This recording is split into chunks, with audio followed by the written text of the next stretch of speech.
Good afternoon. Really lucky today to be joined by Richard Tobin. Now, Richard, how do I know you, Richard? So, Richard is one of our support workers in one of our supported accommodation houses. Where you actually work across all of the supported accommodation houses. But really want to delve in to get to know you today, Richard, and telling us about yourself. So, if you could start with giving me a bit of an overview of your journey, things you've been through, and how you've kind of overcome it. Yeah, sure. First of all, thanks for having me. To start with then, how do I get into all this? So, I basically wound up in rehab about 6 years ago now. Growing up, I had quite a good childhood and stuff, but personally, I suffered a lot of low self-esteem, anxiety, depression, but wasn't really aware of it, so I didn't reach out for help. And it was only after sort of 20 years of battling addiction secretly that I finally hit my sort of 1000th rock bottom, reached out to a family member who then supported me to get treatment. And it was actually in a rehab where the therapist there, he suggested that maybe I look at changing career and going into support work or counselling. He just said that he had noticed that I spent most of my time trying to save everyone else rather than myself, and that other patients there were drawn to me, and I seemed to be drawn to wanting to help everyone, Yeah. And I had no idea. I'd worked in sales, I'd sold insurance, I'd been a security guard in the film industry, all very unrewarding jobs, shall I say. Yeah. So I left rehab with no real clue about support work, but I put my CV online, just changed a few of the keywords to like support, care, etc. And a man Mark Jolly, he was crazy enough to reply to one of my applications. So he gave me a call. We had a brief chat. He told me about supported accommodation, what it looks like, about the client group, 16 plus vulnerable youngsters that may have had a variety of different backgrounds, that would need support with things like learning daily living skills, trying to encourage to get into education, training, employment, and asked me if that's something that I'd be, up for. We're very grateful you took it up. You talked about a few things throughout there. So you said in secret, so there was obviously a lot of masking in that 20 years. What did that look like? When did you kind of know that you were addicted to substances, alcohol? What was it? And when did you know you were? I guess sort of knowing it in terms of being worried about it and knowing it is when things like, when the drug dealers are telling you want to calm down, mate, you're buying too much. Yeah, that's. And then you start to, get buying it off 2 or 3 different people, and just so that they all don't think you're as bad as you really are. Things like protecting your own supply is something, if I was going out socially, and I've got friends who may have been using the same sort of recreational drugs, as it were. I'd always make sure I've got an extra bit, it was like Gollum, Gollum in the Lord of the Rings, my precious, it was like that, and then it just crept in to be like this daily obsession, and feeling really, really sad, really low, wanted it to stop. I was probably in my late 20s when I first kind of thought maybe it's a bit of an issue, but you feel ashamed, you feel like you're the only one that's that kind of crazy with it, and a couple of times I kind of tried to get help. I paid to see a hypnotist one time. I was like, please just hypnotise me to stop thinking about, like, obsessing about drugs. So I paid 50 quid, and then I drove home from there and got some cocaine. It didn't work. So it was drugs. Anything else? Well, my journey, I guess, like most young people, you start off experimenting with cannabis in your teens, and then gradually that progressed into alcohol, and then more class A like cocaine, pills, stuff like that. And in my head, it was just, this is what everyone does. But it's not really. It's what you and the people you choose to associate with do. Not everybody does. And then when in my sort of mid-20s, when you know, a lot of my friends might have started to partner up, get married, have children, things like that. I was still going down a pub every night to watch football. And then, you know, that's a daily dependence on alcohol. It's buying cocaine and not telling people and secretly using it and stuff like that crept in. But basically I bonded with substances rather than bonding with human connection. And did it you said you had a good childhood, and did it take away anything that you felt needed taken away? Did it make you feel better about yourself? You talk about low self-esteem. Did it do all that for you? So when I was I guess kind of teenage years, I used to, you know, you got these decisions to make. What should I study at school? Am I going to go to college, university? What career do I want? And you got this pressure of adults in your life asking, what do you want to do? I'm like, I've got no idea. I haven't got a clue. And it was, you know, for me, I was oversensitive. It was quite worrying. And I found that by smoking weed, I could just sort of chill out, and then that worry sort of comes off. But that then led to, as I say, all the other substances. And rather than actually just making decisions about life, I just kind of went to college, didn't do very well, got a job in a warehouse, then a call centre, and just sort of flitted around job to job, and never was honest about, actually, I've got no idea what I'm doing, I don't know what I want to do. And I was using alcohol, cannabis, cocaine, basically daily. If it wasn't one, it's another. And yeah, looking back, it was to mask some underlying kind of depression, anxiety feelings. And for me, it got worse when I was 24. My father died of lung cancer. So we had, that took 9 months until my dad passed. And then 4 weeks after my dad passed, his brother also sadly passed in a sudden illness. And then my best friend, Dean, he sadly passed in an accident within a year of that. So that was the three main kind of men in my life that I was close to. You know, losing all three within a year, it was a massive impact on me. Yeah, really tough. But I was already, you know, I guess I was already like an addict, really. But for me, I use drugs to change the way I feel. Yeah. And you know, the feelings and emotions that come with grief, it's you can't really explain it until someone's been through it. But that's where I believe that I then really latched onto substances to change the way I feel. Yeah. And whilst I had, you know, from the outside looking in, I might have been quite social, down a pub all the time. That was just hiding, you know, the real me, you know. Felt, and then it fast forward until I think I was 39 when I really was bad. You know, it was progressed. Addiction's a progressive illness. Got to the stage where, you know, total obsession daily with using cocaine. I was extremely paranoid. I was delusional. I'd take so much cocaine on its own and on my own that I'd be hearing things. I'd be thinking people are trying to break into the house, people want to kill me. Really, really scary. It's like every day was like a horror film. And trying to manage employment and trying to hide it and hide your finances and all these other areas. I guess, listen, that's, I mean, from 24 with them events happening to 39, 15 years of abuse. I mean, reality is you're lucky to still be here. As that's a lot of years to put your body through that. How did it? So obviously you had that sad event with the three people, the three important. But how did people around you? Did people notice? Was it? Were they impacted?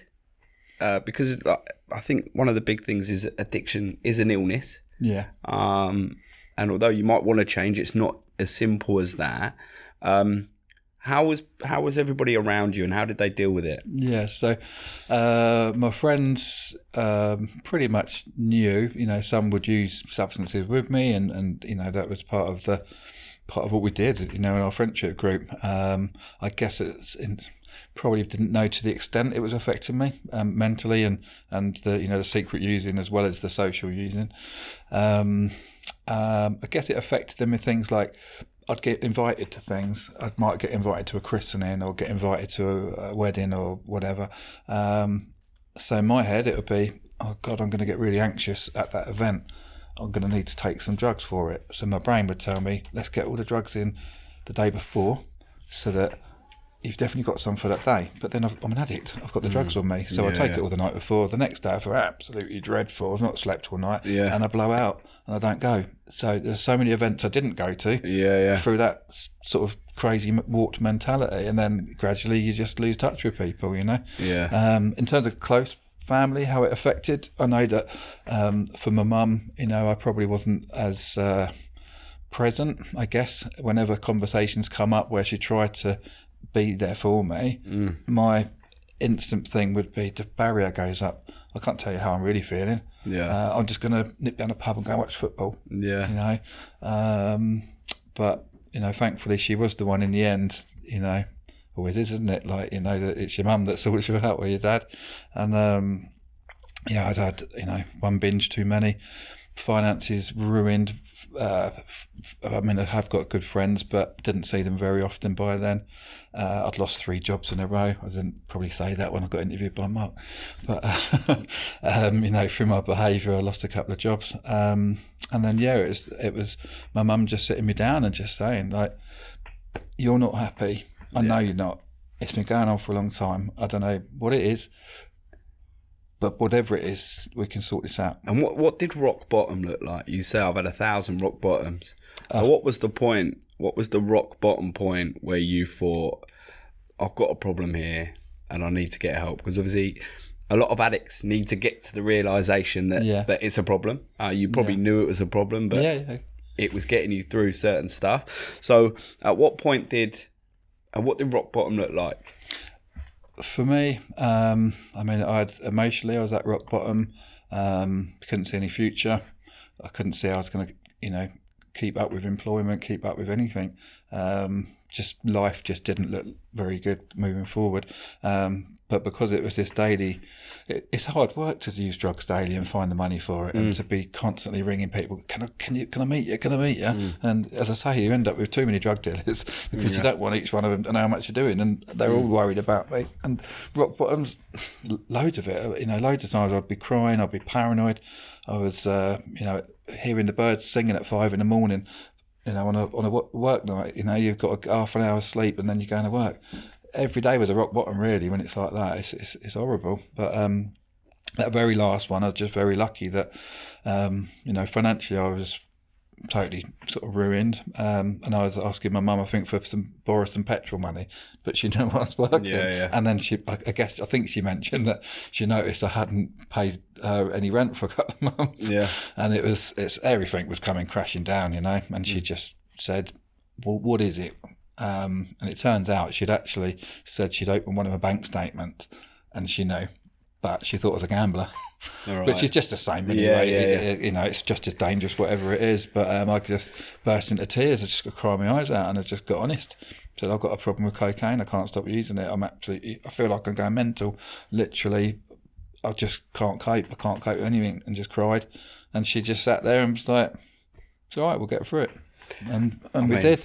That's the best thing about mums, right? Is that whatever the problem is, they'll get you through it. And what did rehab look like for you? Because it's like in terms of like you're probably quite fearful, and you've obviously got to come off the stuff you're doing, and probably really if you've got depression and anxiety anyway, you're probably really anxious about that and what that looks like. So what did that look like for you? It's quite a journey. I was worried leading up to it because I guess there's that kind of stigma about psychiatric hospitals, because that's what it was. Psychiatric hospital, you know, years ago they would have been called the nut house or whatever, or the asylums, you know. So I guess that kind of played a part, thinking, oh my God, is that what my life's come to? I've got to be put in an asylum. However, you know, on my first day there, my nerves, you know, all that stuff kind of went. I arrived, I was welcomed. I went straight into this group of addiction treatment patients that they were doing some weird, I don't know, psychodrama thing or something. I was like, what is this? They're all like walking around the room doing some weird thing, and I was like, this is actually quite funny. And everyone gave me a hug and welcomed me in, and it was all right. And then, you know, you get your own room. There's breakfast, lunch and dinner in a restaurant, and you've all got a certain table you sit out and get to know people. Nice. And and taking the phone off you. Yeah. So that was a weird one. Quite tough, yeah. Took the phone away for the first week. But what that teaches you is, if you've got something going on for you, talk to someone. Don't sit there scrolling TikTok. That's not going to help you, is it? And I think that's what, from what you've just said there, it's that concept of a nut house, an asylum. The reality is, it's an illness, and these people are going to help you. So it shouldn't be the perception of it, but it is. Yeah. So how long were you in rehab? So it was a 28-day addiction treatment program that I went on. And completed the whole 28 days. And it was a real journey, really. But the first couple of weeks, I was kind of in this, like, what do they call it, like a pink cloud thing. It's like, it's a safety, I'm safe here, it's all right. And I'll be honest, I didn't really get cravings. And my psychologist told me that my addiction with the powdered cocaine was a psychological addiction as opposed to physical, whereas there are many substances which have chemical hooks and are, you're physically dependent as well, but mine was psychological dependency. And by building these social skills and becoming open and honest about emotions and things like that in group therapy, that's how I was going to hopefully get out of it and try to learn to bond with other human beings rather than bonding with the substances. Yeah. So 28 days I was there, and every morning was like like a feelings check-in thing. It's really, it's so unknown to me. You're sitting there with a group of strangers, and how you feeling? Yeah. Pretty shit, actually. And someone caring about how you're feeling. Well, this is it. It's when you get, sorry to interrupt, suddenly it's similarities. That's what I've learned about all this is, I look over and someone's got a cushion and they're like that. And it's like, okay, that's a defensive move, which I've learned, because the psychiatrist, whoever's doing that, they know something's come up for them, and quite often it'd be me. So we'd start to talk about stuff, and then someone else would say, actually, I can relate to that, mate. Yeah, I've been through similar things, or I feel that way about that topic. And you're like, oh, I'm not the only one then. Yeah, and that's a big thing, isn't it? When you feel like, obviously from the work we do, letting these young people know that they're not the only ones going through this. But I guess when you felt like that, everything kind of eased and relaxed, and you felt like you had people around who you could talk to who for the last 15 years you hadn't been, right? Yeah. What did coming out of rehab look like? As in that period of time when you come out, because obviously when you're in there, you said you felt safe. As soon as you get back out into this world, you're seeing the people you're dealing with, or what did that look like when you came out? Yeah, so there's a couple of sort of stories I can remember from that. You have to come up with like an action plan of what you're going to do. Are you going to go straight back into your old routines, go down your local pub still but just not drink, or what's actually going to work? And it was avoiding high risk situations. That was the main plan. So for me, going down a pub on a Sunday and watching Super Sunday, the soccer specials and all that. Yeah. It's not going to work, is it? If you're an alcoholic or an addict. On my third weekend in rehab, there was a chance to go home for one night, spend the night in the family home, and then you come back, and it's kind of just to get you used to going back into the real world, like a little tester.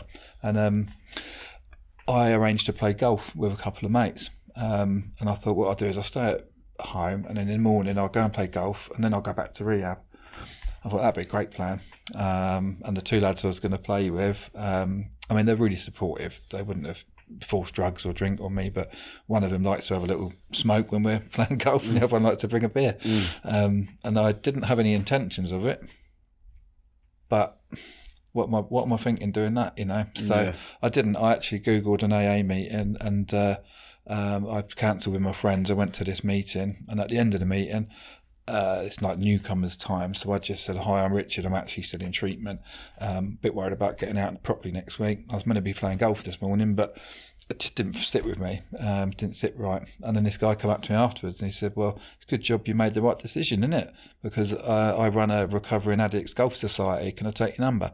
And I played about 3 or 4 times with those guys, and it's about 16 of us played, nice. You go around in like 4 groups of 4, and it's just, you have lunch together after. It's just all really supportive. You're chatting to a bunch of strangers, but they're not strangers because you've got so many similarities. They're all in recovery. So Yeah. that was really beautiful. Yeah. So I've got a couple of. It's hard for me, I suppose, because I haven't been through what you have, right? But Yeah. I have got a couple of people who I know have been alcoholics, and I guess what I've seen is that it is a lifelong thing. Yeah, right. yeah, yeah. So how do you cope day to day with you talk about risk when you first come out, and obviously that will be the part that's the most dangerous, I suppose. Yeah. How do you now make choices to stay out of situations? Yeah.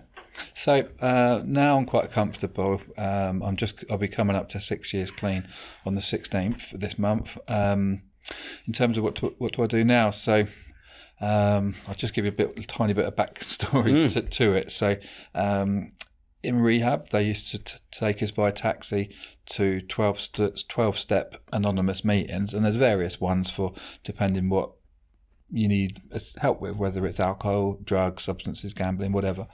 And they basically just showed us that when I leave rehab, I'm on my own. But I learned in rehab that I can't be on my own because my own best thinking leads me to a place where I'm isolated using drugs and going crazy. So they taught us that actually going to these meetings, sharing with other people how you're feeling, swapping phone numbers, checking in on each other and supporting other addicts is where it's at. And there's a 12-step program, which I won't go too much into, but when you work that, you really get to learn about yourself and you grow as a person and you become more considerate and tolerant of others. And it's just a really good program, and with that you have to you meet someone who will be your sponsor, and they'll take you through that process, and that's someone that you phone every day, and then gradually it'll be weekly, and you just touch base. It's like having like with sports, you'd have a sports coach. It's basically like a life coach, but for addicts, and it's one addict helping another. So what I did when I first left rehab was I think first 4 months I wasn't employed, and I was just doing various recovery meetings every other day. Eventually met my first sponsor, who gave me advice, and I didn't listen, because I know now that I've learnt from that. And just before I got employed the first time round as a support worker, the 3 days before it, I got full of thoughts of, could I do the job? Can I do the job? No one's going to like me. Oh, it's the wrong decision. All that. Suddenly, that self-doubt, that worry, I didn't like the way I felt. And as an addict, what I know now is when I don't like the way I feel, I crave something to change it. So I craved cocaine, and I was 4 months clean. I thought I'd sussed it. And I ended up, I didn't phone my sponsor. I did go to a meeting, but I heard that other people were talking about relapse. So I thought, well, if you lot can talk about relapse, I'll just talk about it next week. So I searched for ages on my old Facebook Messenger to find a drug dealer's number, because I'd obviously got rid of them all. And I phoned this guy, and he said to me, "What are you phoning for?" I said, "Oh, just seeing how you're doing, mate." He's like, "Oh, you idiot." He said, "I thought you're doing all right, though, aren't you? What are you now, 3-4 months clean? I've heard from your, mutual friends." Yeah. I was like, yeah, 4 months, but I start a new job Monday, and I just wanted to have like one last little blowout. And he said, no. So I'm not having that on my conscience. I wish you well, mate. And he hung up on me.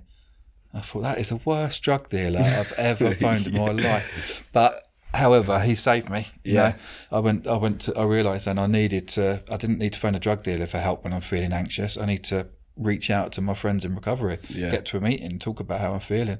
So I did. The next morning I went straight to a meeting, shared about it, swapped numbers with people, and then that's progressed now. Fast forward, we're now coming up to 6 years now. Every day the people I speak to are other addicts. There's a group of about 5 guys who I've met over the years, and we've got a lot of similarities, so we phone each other. I'll phone them, they phone me. Normally on the drive home is a good time to talk.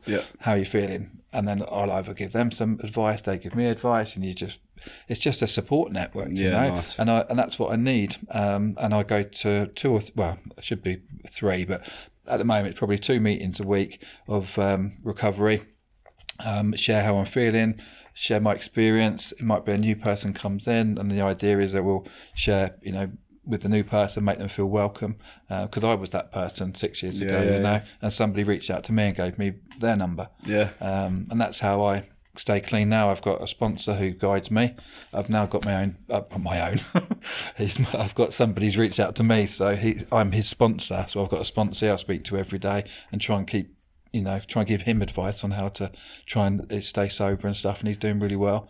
And that's where I'm at. So high risk situations, they're not, when I'm doing this stuff, there shouldn't really be any high risk situations, because I'm not going down the pub all the time. I'm not hanging around with all the people that I used to knock about with so much. My social life is hanging around with addicts, which sounds crazy, but it's all addicts in recovery, and we're all sorting each other out and helping each other out, and that's how it works. Mate, it's incredible. Listen, well done.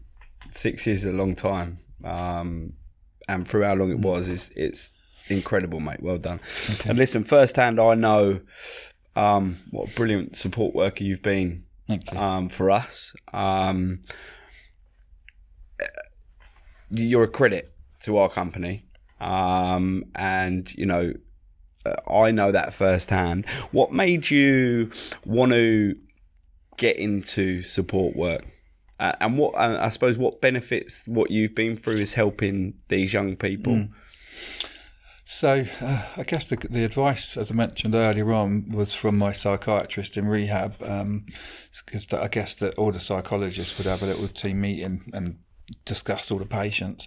And whilst I was in for addiction treatment, I quite often was sitting on a different table when we had our meals. I'd be talking to people that are coping with things like mania from schizophrenia or bipolar, depression, anxiety, and I just felt drawn to, I don't know, just try and talk and communicate and try and make them a bit happier, and that's kind of, I don't know, that's kind of how it worked, and I'm still friends now on Facebook, friends with people that were coping with some quite extreme bouts of mental health, and when my psychiatrist said on my last day, he said, look, you really need to think about career change, because it's not everybody can kind of have that impact where people are just drawn to go and talk to them and stuff like that, especially what people are going through in here.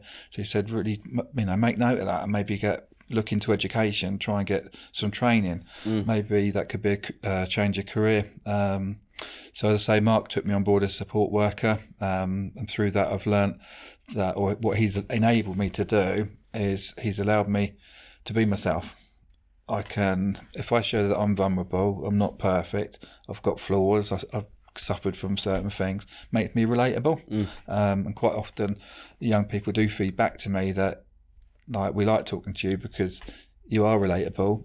Either they're about to go on their journey of addiction, or maybe they've had parents that are in that, or it might be they're suffering from depression, anxiety, and then I'm happy to talk about that. And it's really rewarding, because it's like, it makes me have a sense of purpose. It's like, all that shit that went on for me is now worth something. Do you know what I mean? Yeah, 100%. Other people can that almost gain from it. Do you know what I mean? I don't mean this pun, but you're helping other people becomes your drug, right? And I guess from knowing you, the one thing I would say about you is you're not judgmental at all, and the young people really relate to that. So any problem they've come to you with, you've dealt with it brilliantly and helped them through it.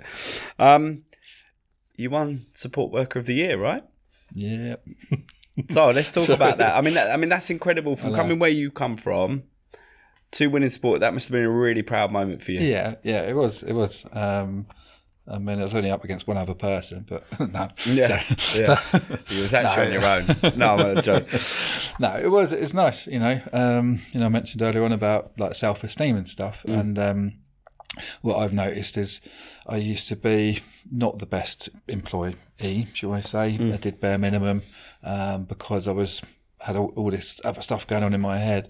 But without the substances now, I find that I crave.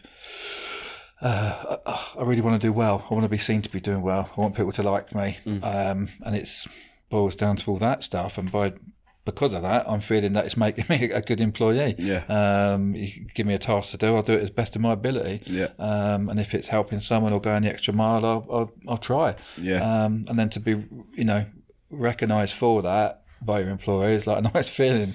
Yeah, mate. I'd love to say it's happened loads of times, but it hasn't. But no, listen, I guess from my own personal experience of when I was younger, although it's very different, I really resonate with what you do, and I get a real sense of joy from helping people, and you absolutely deserved it. Thank you. You've done an incredible job for us. Tell us about the young man.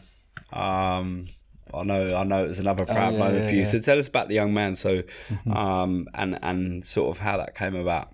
Okay, so so in the first company I worked for prior to you guys at Storyy Home, there was a young man that I worked with and supported, and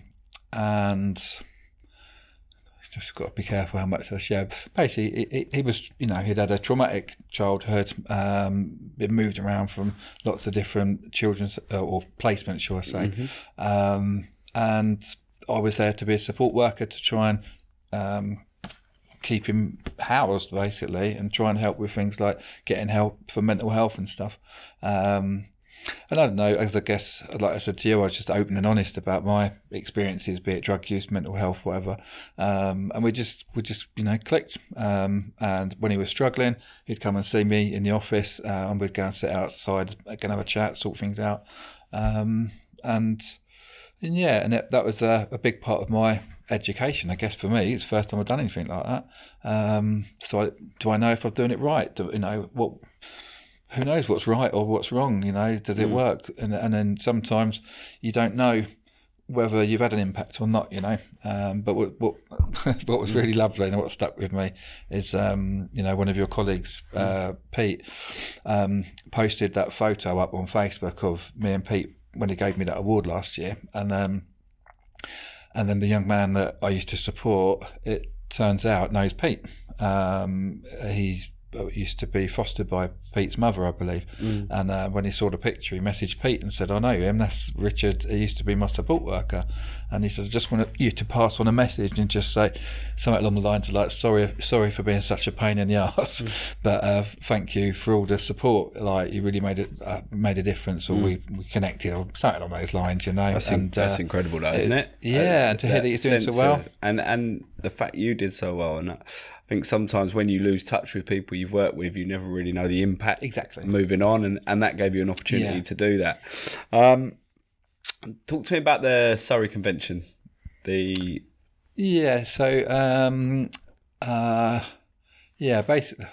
a bit of backstory. So, in the anonymous meetings, I won't talk too much about them, but what we try and do each year is put on something. So there's a convention where we'll have meetings throughout the day, a bit of food, a raffle, things like that. It's just a nice day for recovering addicts to get together, whereas other people might be going on drunken summer parties, whatever. We'll do our own one. I got taken to one about the first week out of rehab, and it was wonderful. I couldn't believe it, how how many people there were, and everyone just enjoying themselves and having fun. It was nice.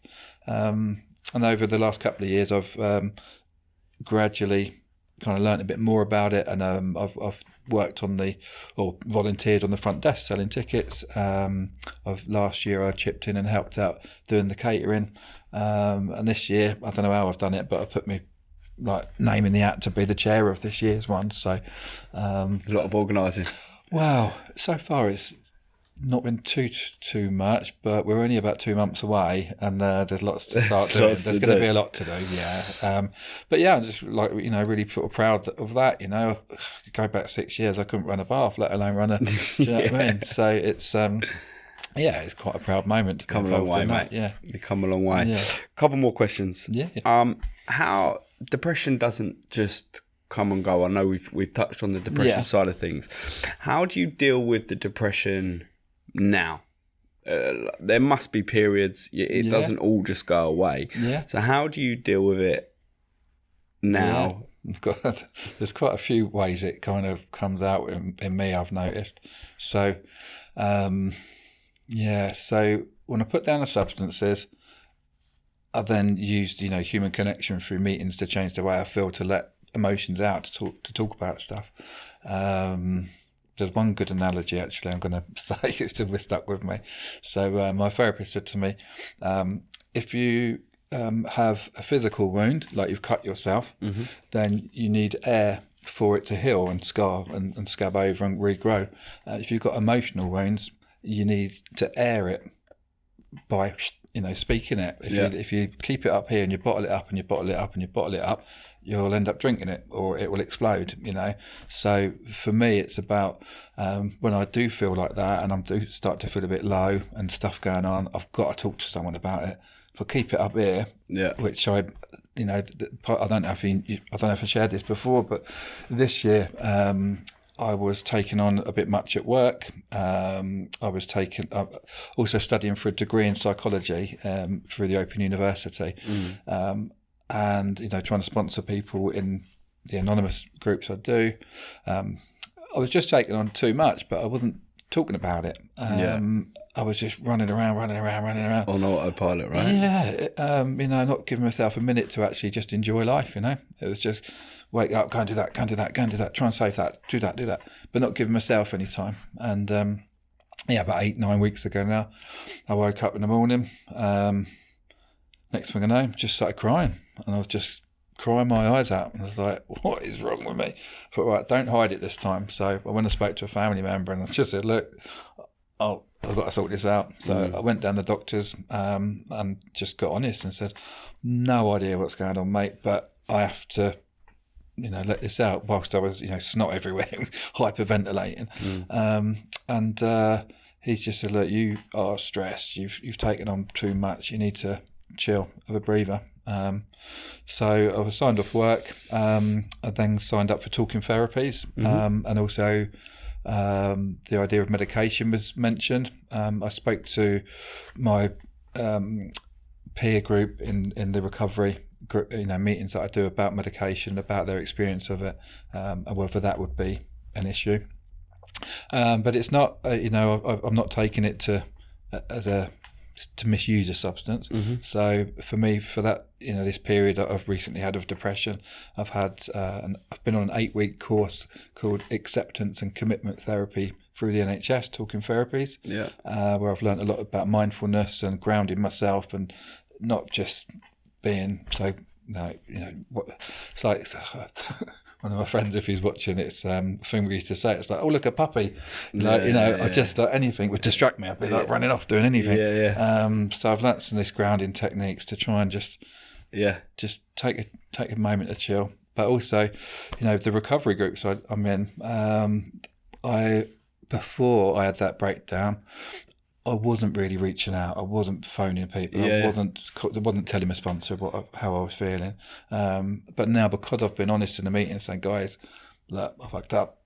I've been really struggling, but I haven't been talking about it. Without having that self-doubt, right? Or that self-loathing of letting yourself down or something like that.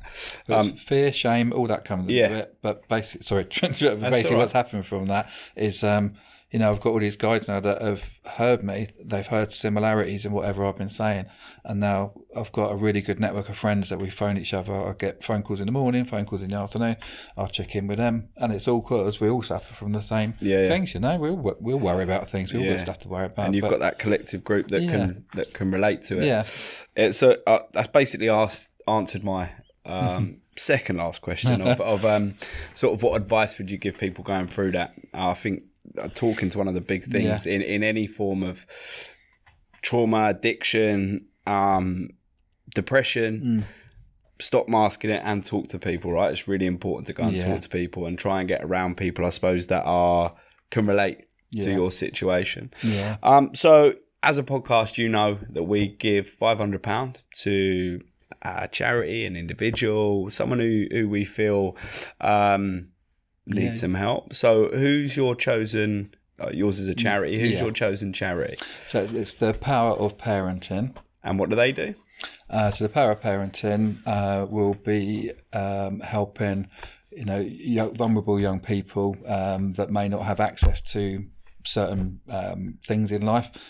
So for example, where I've worked with a young person before and he wanted to do an online college course, and the Power of Parenting, they provided a laptop for him to do that because he didn't have any family around to support with that kind of stuff. Yeah. So I thought it was a really good charity, and they do a lot of help like that. Yeah, so. and they are an incredible charity. I know firsthand. They work with the children looked after, don't they? So they try and give opportunities to young people in the care system. Mate, it's been an absolute pleasure. Firstly, from me, thank you for all the work you do with our young people. I know firsthand how well you do. And thanks so much for sharing your story. And well done. Like, give yourself a pat on the back. You've come a long way. Thanks so much, mate, for coming on. Really appreciate it. I hope you've enjoyed listening to the story. And Rich will be on in a minute to talk through today's episode.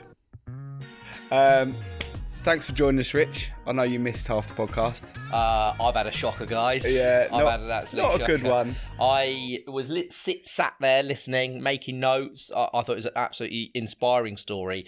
From what I heard, because halfway through I got something stuck in my throat. I'm in a studio. I didn't want to cough, so I'm holding this cough back. It's getting worse, and I had an absolute nightmare. I had to run out. I had to have a massive coughing fit. I was crying, I don't know why. And then to top it all off, I came back in, I was over it. It happened again. Yeah. So I ended up just staying out for the rest of it. Luckily, guys, Gemma made some notes for Rich on the end of the interview. He was here for most of it, but it's good to have you back, mate. Thanks, mate. Apologies if I cough. And no leaving for the next 5 minutes, if that's all right. That's fine. Mate, what a story. I'm not, I don't know, I've never been addicted to anything, so it's really difficult, but what sort of, it's mad how you're 6 years clean after being such a big part of your life. Yeah, I mean, I wrote here the feeling of loneliness, so realising no one was doing it. I found that really sad. He was doing something that became so habitual. He had people surrounding him that were doing it, but when he took an actual step back, he realised that no one was doing it like he was. Yeah, and I think when he spoke at the end, it was getting around people that can relate exactly to what he's going through. So if he has a problem, one of the group that he associates him with will have had that problem as well. Yeah. I think it's really important in life generally to associate yourself with good people who are good with your goods, and they help you through your bad, right? Yeah. And it's amazing that he's turned it round and is now again another example of someone who's turned something so extreme, so negative into a positive. He's now working with our young people. He does amazing work, and he is amazing because I see and hear the feedback. Yeah. They talk to him, they open up to him, and you can understand why, because they relate to him. Yeah, I think what was really nice there is the fact that the young people approach him because he's relatable, because he's non-judgmental, and he gets on with them. And that story about the young man who was fostered by Pete's mum, it's really nice, because what I was saying in the podcast is you don't see what happens after they leave you, but to find that out is really lovely. Yeah, I like the way that you've looked at me as if I was here for that part of the podcast. But that bit was really good, but you can watch it back. I will watch it back, and I'm sure it was really good. He's a legend. I have to say, like, from a personal level, he said some stuff that I just massively relate to. You know, I said to you before this, I don't particularly want to make it about me, but I've been him. Like, I've been in a ward like that, and I had some pretty low times. And whilst I wasn't an addict, I was still suffering mentally. And it's just funny how he talks about the stories of when he first got there and people were doing weird stuff and he was quite intimidated. And like, I was that guy. Like, I relate to that. The other thing I relate to is when he said, I wrote it down, when his mum said, "It's all right, we'll get through it." Yeah. My mum said that exact same thing to me. Yeah. And so, like, I got goosebumps. Like, I get that. And I think only a mum really has the ability to do that. And and that you believe. Yeah. That you think, actually, I believe I'm going to be okay. Yeah. From being at rock bottom from someone saying that to you, knowing that someone's got you. Yeah. I think it's really important. Yeah, I mean, what an incredible story. To get through it. And now he's doing amazing stuff. He has given the money to para parenting, which is obviously really close to myself, because obviously growing up in the care system, they do amazing things for young people that don't necessarily have all the things that other young people have. Yeah. So they will give it back to them. Legends. But yeah, really, really good. Thanks for almost ruining it halfway through. I love the way you're telling me about the podcast in the podcast while the people have already heard the podcast. Yeah. It's a new format for me. But maybe we don't invite Rich in next time. But no, thanks, mate. And we will see you on the next episode. Yeah, look forward to it. Thank you.